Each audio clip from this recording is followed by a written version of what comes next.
We live in a world with constant distractions. In our lives, we are constantly overwhelmed with tasks. In most cases, these tasks can be simply managed by prioritizing each job. Now imagine that you have a set list of tasks that you had prioritized, but you had no control over which task you are going to work on. It's almost like your brain is hijacked and you are not in control. In my life, I had many successful accomplishments. I have always been told that I seem very smart and that I have a good head on my shoulders.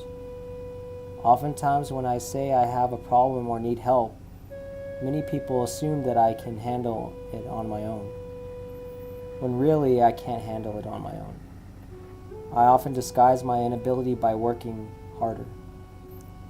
Attention deficit disorder, or more commonly attention deficit hyperactivity disorder, can be very debilitating mentally.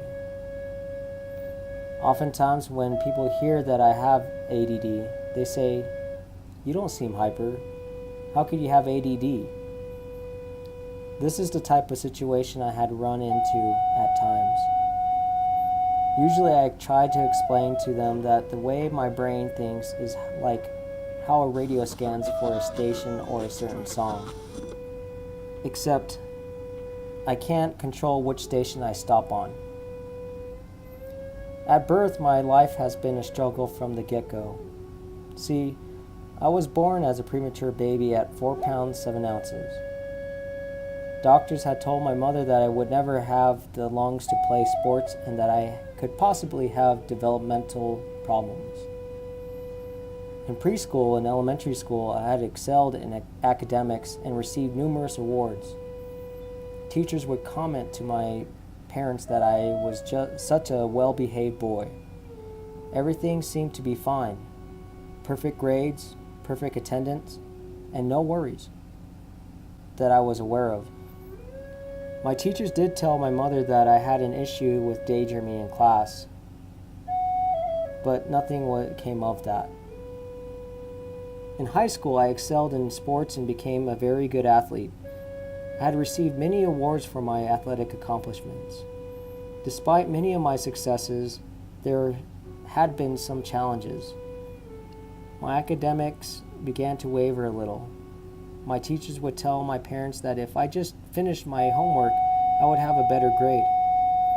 I was often viewed as lazy and disinterested in schoolwork, but when it came time for testing, I would get good grades. In college, I found myself doing fairly well until a number of overwhelming situations were presented to me. First, my professor in one of my classes had been very hard on me and told me that I should think about switching my major because I seemed uninterested. At the time, I was living in my apartment and I had to work 3 jobs to pay rent. Also, I had a bad relationship and I had locked my keys in my car 3 times within the month. I was confronted with a wall of responsibility. The common response I got from this is, "We all go through that." I could have given up, but I didn't. Like my mother had said before, I was a fighter. I had made an appointment with my academic counselor who requested me to seek a psychologist. She was hoping to see if this would help me make sense of some things. The psychologist conducted a number of mental tests to identify if there were any underlying factors, things like stress or depression. She concluded by saying that I have attention deficit disorder without hyperactivity. After my diagnosis, I contemplated whether if this was true or not. I attempted college once with the same professor without medication for my ADD. I was in denial. I ended up dropping out of college. I spent some time at home educating myself about ADD and ADHD. I learned how to cope with my disability. I tried medication and I decided that this was not for me at the time. Instead, I found ways to use my disability as an ability to think outside the box. Although I may not fully understand how my brain works, I have tools that can help me be more successful. I realize that my mind works differently. I'm not lazy nor am I not interested. I just have a different way of thinking. I'm currently reattending college to complete my bachelor's degree.